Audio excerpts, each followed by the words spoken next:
मिटाई के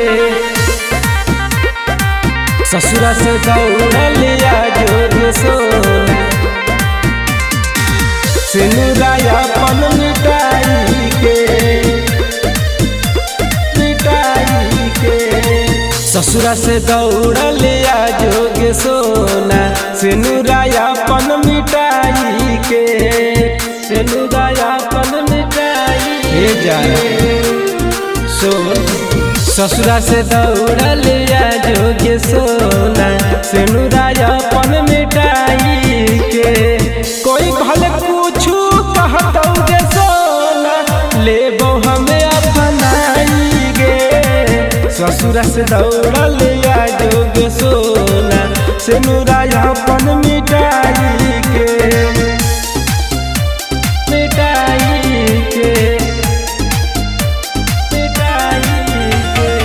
ससुरा से दौड़लिया जोग सोना सिनुराया पन मिटाई के आगे हालौ हमरो तोरा पबिसवा सगे बगली तोहरा बिना हलियौ जिंदा ला सगे बगली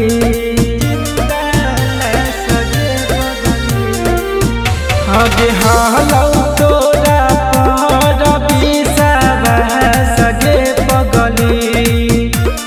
तोहरा बिना हलियौ जिंदा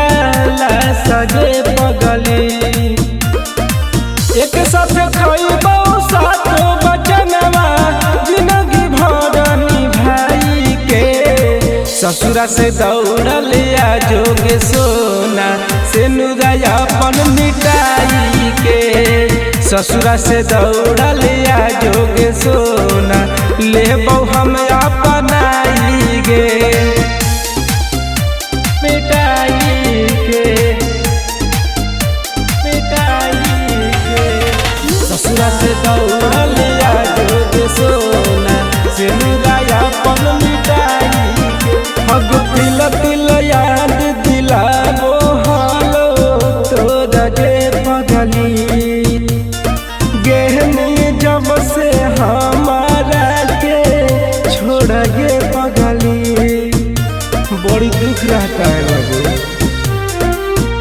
आगे तिल तिल याद आबो हालो तोरा गे पगली गेहनी जब से हमारा तू छोड़ गे पगली आज सतरु धना रखल गे दिलवा में बसाई के ससुरा से दौड़लिया जोग सोना सिनुराया पन मिटाई के ससुरा से दौड़लिया जोग सोना